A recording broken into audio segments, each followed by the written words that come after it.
तो हेलो बच्चों, मैं अपने YouTube चैनल सीखो फिजिक्स में आप लोगों का हार्दिक स्वागत एवं अभिनंदन करता हूं। मैं अमित कुमार। बेटा आज का जो टॉपिक है वो पढ़ाने जा रहा हूं। बेटा कौन सा होगा? गोलीय सतह से अपवर्तन। गोलीय सतह से अपवर्तन बेटा कौन से पृष्ठ से? उत्तल पृष्ठ से।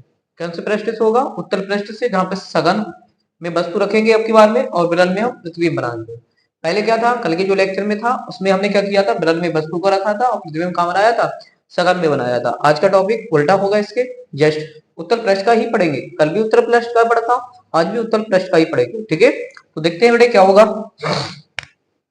एक डायग्राम बना के लेते हैं। तो इस तरीके से डायग्राम बनाएंगे, इस तरीके से। ठीक है, यहाँ पे बेटा इसकी कक्ष ले लेते हैं इस तरीके से। जहां पे बेटे ये मेरे पास हो गया सी। ठीक है, और वस्तु को बेटे मैंने आपकी बार में रख दिया यहाँ पे। ऑब्जेक्ट ओ को मैंने यहाँ पे रखा। ठीक है, तो जैसे बेटे ये इससे प्रकाश किरण चलेगी, चलने के बाद यहां से मैं एक अवलंब खींच लेता हूं बेटे। ध्यान से समझते चलेंगे, ऐसे लाओ।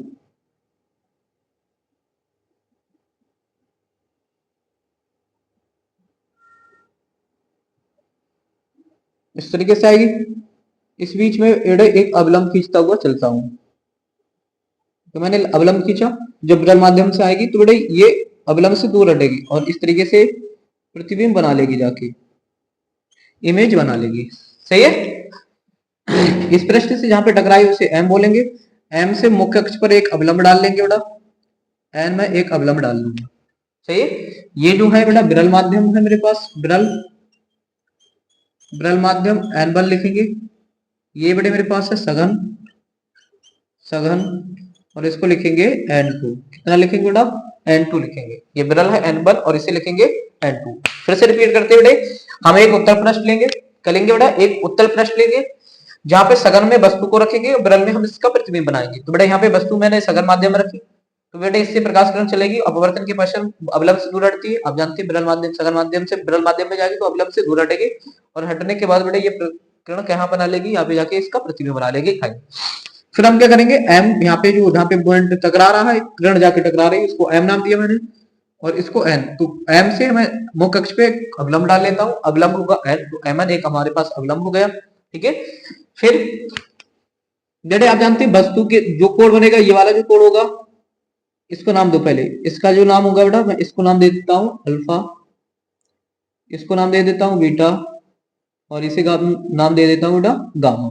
अल्फा, बीटा और गामा हमारे पास ये जो कोण है वो वस्तु के साथ पृष्ठ बना रहा है। वस्तु, प्रतिबिंब और मुख्य वक्रता केंद्र के साथ जो कोण बनना है वो ये है पृष्ठ के द्वारा।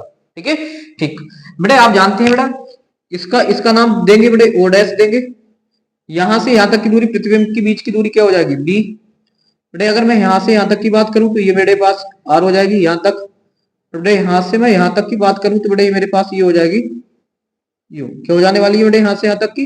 ये जो दूरी हो जाने वाली है वो मेरे पास हो जाने वाली है यू। सही, ये वाली दूरी। चलते बेटा, फिर और कुछ नहीं करना, बस वही स्नेल का नियम लगाएंगे, अल्फा बीटा और गामा की वैल्यू निकालेंगे, आई और आर की वैल्यू निकालेंगे। आई यहाँ पे क्या होगा बेटा? आई समझो ये अवलंब है, तो थोड़ा मार्कर ले देते हैं चेंज करके। ये जो बेटे मेरे पास है, ये जो वैल्यू है ये बेटे मेरे पास हो जाने वाली है आई। ये अविलंब है, ये आपतित किरण है। अविलंब और आपतित किरण के बीच जो कोण बनेगा ये बनेगा। ये जो कोण होगा बेटा ये मेरे पास कितना हो जाने वाला? आर हो जाने वाला। क्या हो जाने वाला है? आर हो जाने वाला। तो ये तो हो गया मेरे पास आर। ठीक है, फिर से थोड़ा सही बनाते हैं इसे। ये कोण हो गया आर और मेरे पास ये जो कोण बन रहा है ये कोण बन रहा है मेरे पास। ठीक है, तो आप लगाएंगे स्नेल के नियम से, स्नेल के नियम से, स्नेल के नियम से।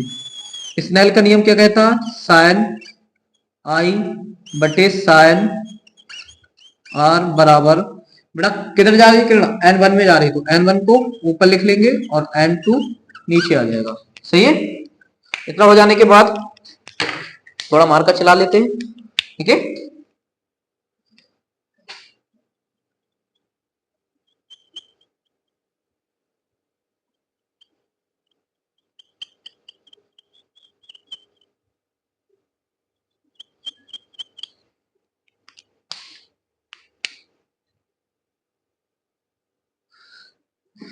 आप क्या लिखेंगे इसके बाद? इसके बाद लिखा जाएगा आई व आर सूक्ष्म कोण है। कैसे कोण मान के चलेंगे बेटा? इसमें सूक्ष्म कोण है। जब सूक्ष्म कोण है बेटे तो क्या हो जाएगा बेटे? यहाँ पे आई बटे के आर हो जाएगा बराबर का n1 बटे के n2 हो जाएगा। क्रॉस मल्टीपल करेंगे इसकी इधर और इसकी इधर करेंगे तो इसकी इसके साथ आई n2 हो जाएगा बराबर आर n1 हो जाएगा। और इसे समीकरण नंबर कितना दे देंगे बेटे? इसे समीकरण नंबर जो दे देंगे वो 1 दे देंगे। सही। यहां से आई और आर के मान निकालेंगे, फिर अल्फा बीटा और गामा के मान निकालेंगे और वैल्यू पुटिंग करेंगे तो आंसर मेरे पास आ जाने वाला है अपवर्तन का सूत्र। सही। देखते हैं बेटा कैसे करेंगे, अब ध्यान से समझते चलेंगे। क्या बनेंगे बेटे? यहां से हम आई का मान निकालते हैं सबसे पहले, ठीक है? तो हम आई का मान निकालेंगे, इसका मान। तो बेटे आप त्रिभुज को ध्यान से समझिए पहले। देखो ये त्रिभुज लेंगे M N O, M N O, या नहीं ये ले लो एम सी ओ, त्रिभुज एम ओ सी में, एम ओ सी में देखेंगे ध्यान से बेटे कुछ इस प्रकार से त्रिभुज कोण बनना है, इस तरीके से। जहां पे ये तो बीटा हो रहा है मेरे पास, हो रहा है, ये कितना हो रहा है? आई हो रहा है, और ये जो कोण हो रहा है वो कितना हो रहा है? अल्फा हो रहा है, ठीक है? तो ये बाह्य कोण है इस त्रिभुज के, ये दोनों उसके सामने के कोण हो गए। इन दोनों कोणों के योग के बराबर इसका मान होगा, तो बेटा यह हो जाएगा बीटा बराबर आई प्लस अल्फा। आई का मान निकालेंगे तो अल्फा को इधर लेके आएंगे तो हो जाएगा आई बराबर बीटा माइनस के अल्फा, बीटा माइनस के अल्फा हो जाएगा, ठीक है? इसी प्रकार से दूसरा त्रिभुज ले लो, दूसरा त्रिभुज आर निकालेंगे तो बेटे इसको ध्यान से समझेंगे, ये पूरा ले लेंगे, ये वाला क्या लेंगे?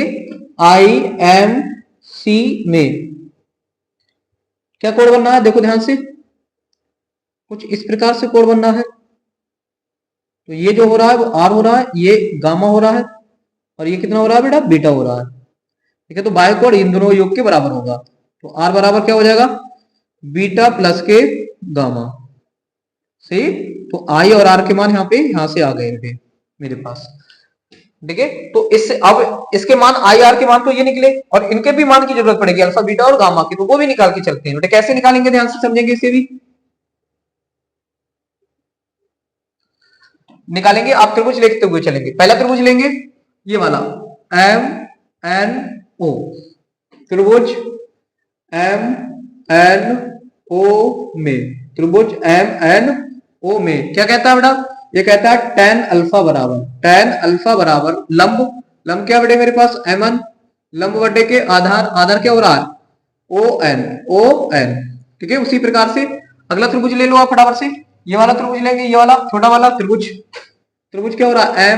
MNC में, ठीक है? इसमें देखेंगे तो इसमें क्या आ जाएगा बेटा? हमारा हो जाएगा tan बीटा बराबर, tan बीटा बराबर लंब, लंब हो जाएगा mn बटे के, लंब बटे के आधार, आधार NC, ठीक है? NC हो जाएगा। समझ रहे हैं बेटे बात? ठीक।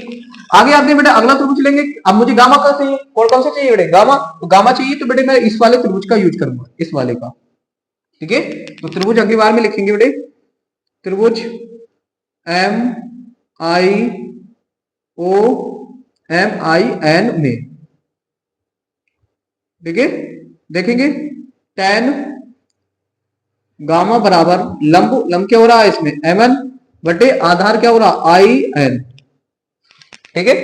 अब मान की चलेंगे बेटा अल्फा बीटा और गामा सूक्ष्म कोण है। कैसे कोण है बेटे? सूक्ष्म कोण है। अगर सूक्ष्म कोण है बेटे तो क्या हो जाएगा? देखेंगे ध्यान से, तब वैल्यू बन जाएगी बेटे हमारे पास अल्फा बराबर जो हो जाएगा वो हो जाएगा एम एन बटे के ओ एन, बीटा बराबर क्या हो जाएगा? बीटा बराबर जो हो जाएगा वो हो जाएगा एम एन बटे के एन सी, और गामा बराबर क्या हो जाएगा? गामा बराबर हो जाएगा एम एन बटे के आई एन। सही है? ये हो जाएगा। अच्छा, इससे एक थोड़ी सी कंडीशन और एक्सप्लेन करेंगे। क्या करेंगे? आप लिखेंगे ओ डैश व एन संपाती हैं, संपाती हैं। जब संपाती होंगे बेटे तो जो एन है वो ऊपर ही माना जाएगा, ठीक है? तो वही दूरी को बराबर मान के चलेंगे, ठीक है? ठीक बेटे, वैल्यू पुटिंग करेंगे समीकरण नंबर 1 में। किसमें वैल्यू पुटिंग करेंगे? समीकरण नंबर 1 में पुटिंग करेंगे, ठीक है? सभी के मान, आप लिखो सभी के मान, सभी के मान समीकरण एक में रखने पर, सही। तो एक में रखेंगे बेटे मान, तो बेटे यहाँ पे आ जाएगा आई की जगह पे बेटे मेरे पास बीटा माइनस के अल्फा, और हो जाएगा n2 बराबर आर की वैल्यू बेटे मेरे पास हो जाएगी बीटा प्लस के गामा, और ये हो जाएगी n1, सही। इतना होने के बाद बेटे अल्फा बीटा और गामा की भी वैल्यू रखो। तो बीटा की वैल्यू मेरे पास कितनी है बेटे, ये है बीटा की वैल्यू है मेरे पास। चलो इसे मिटा दो पहले, इतना नोट करो, स्क्रीनशॉट ले लो, फिर मैं मिटाता हूँ इसे, सही। बेटे इसे हटाया मैंने इतने को,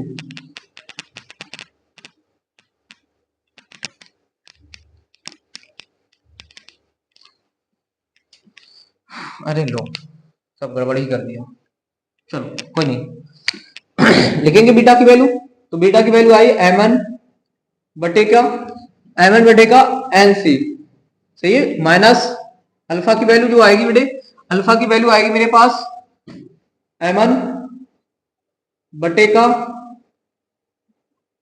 on, सही है, बराबर, और उसके बाद क्या लिखा होगा बेटे n2 बराबर बीटा की वैल्यू गई mn बटे का nc प्लस गामा, गामा कितना हो जाएगा बेटे मेरे पास mn बटे क्या हो जाएगा बेटे मेरे पास, mn बटे क्या हो जाएगा in mn ऊपर से कॉमन ले लो आप, mn कॉमन जाएगा तो बचेगा 1 बटे के nc माइनस 1 बटे के on, और n2 बराबर क्या हो जाएगा बेटा, यहां से भी mn लिख लेंगे बाहर, तो बचेगा 1 बटे के nc प्लस 1 बटे के in, mn से mn को निपटा देते हैं, निपट जाएगा आसानी से। 1 बटे nc की वैल्यू रखो, nc मतलब इसकी वैल्यू इससे, तो यहां से यहां तक की वैल्यू r, लिखेंगे बेटा यहां से यहां तक से यहां तक की वैल्यू होगी 1 बटे के r, हो जाएगी एनसी जो होगी प्रकाश करण भी ऐसी और दूरी भी ऐसी, तो प्लस में आपकी माइनस ओ एन, मतलब ओ एन का मतलब ओ डैश हो जाएगा, कितनी हो रही है यू, 1 बटे के यू, और ये हो गया n2 बराबर 1 बटे एन सी का मतलब आर प्लस, अच्छा इसकी दूरी लेंगे तो प्रकाश किरण ऐसी दूरी ऐसे आ रही है, तो माइनस 1 बटे के बी हो जाएगी माइनस का, गुणा करो इसकी, और ये हमारा चल रहा है n1, यहाँ पे भी शायद नहीं लिखा है n1, और यहाँ पे भी n, मल्टीप्लाई करो तो हो जाएगा n2 बटे के r माइनस n2 बटे के u बराबर n1 बटे के r, और बेटे प्लस माइनस माइनस 1 बटे के n1 बटे का क्या हो जाएगा b, हो जाएगा। इस वाली वैल्यू को इधर लाओ, इस वाली को इधर लाओ, इसको इधर लेके आएंगे तो ये प्लस का हो जाएगा n1 बटे का b माइनस n2 बटे का u बराबर n1 बटे के r, ये प्लस का माइनस का हो जाएगा n2 बटे के r, बेटा तो n1 बटे का b हो गया माइनस n2 बटे के u हो गया, बराबर हर समान है, एक बार लिख लेंगे, हर कैसे बेटे, यहाँ पे देखो हर r यहाँ पे भी r यहाँ पे भी, दोनों के हर समान है, एक बार लिख लेंगे, और ये हो जाएगा n1 माइनस के n2, सही। तो बेटा ये हमारा फार्मूला हो गया, ठीक है। जब वस्तु सघन माध्यम में हो, प्रतिबिंब विरल माध्यम में बनेगा, तो बेटे उसके लिए जो अपवर्तन का सूत्र होगा ये बन के आएगा, लिखेंगे यही अपवर्तन के लिए सूत्र है, यही अपवर्तन के लिए सूत्र है, अपवर्तन के लिए सूत्र है, यही अपवर्तन के लिए सूत्र हो जाता है, सही। चलो तो बेटे इस टॉपिक को नोट करो, फिर आपसे फिर आगे वाले टॉपिक पे अब करेंगे। अभी हम बोलिए सतह से अपवर्तन को ही पढ़ेंगे, लेकिन आपके अवतल पृष्ठ से पढ़ेंगे, कैसे पढ़ेंगे, अवतल पृष्ठ से पढ़ के चलेंगे, ठीक है। तो डालते हैं इसको।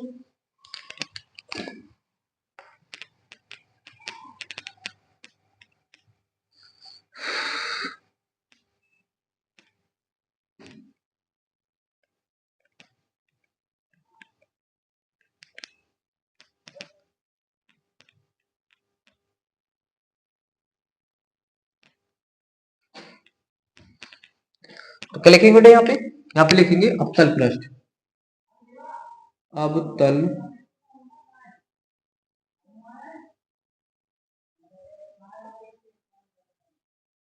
पृष्ठ, अवतल पृष्ठ। वस्तु रखेंगे अभी विरल माध्यम में, वस्तु होगी विरल माध्यम में, प्रतिबिंब बनाएंगे इसका सघन माध्यम में। प्रतिबिंब का बना के चलेंगे बेटे सघन माध्यम में, इसका प्रतिबिंब बना के चलेंगे। सेम देखते बेटा कैसे बनेगा, समझेंगे थोड़ा सा, बस सेम है, लैंग्वेज चेंज नहीं होने वाली है, ठीक है।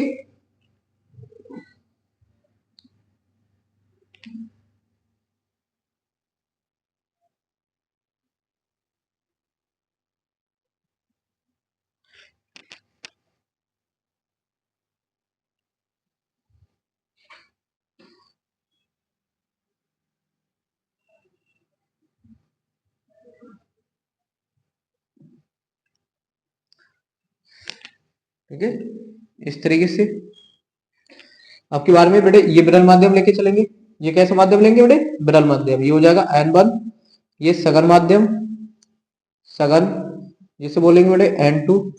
सघन कैसा होगा बेटे, N2 होगा ये वाला। बेटे वस्तु रखेंगे, वस्तु रखेंगे बेटे यहाँ पे, वस्तु ऑब्जेक्ट यहाँ पे रखा हुआ है बेटे।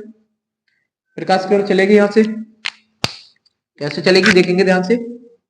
प्रकाश किरण ऐसे चलेगी आपके बारे में,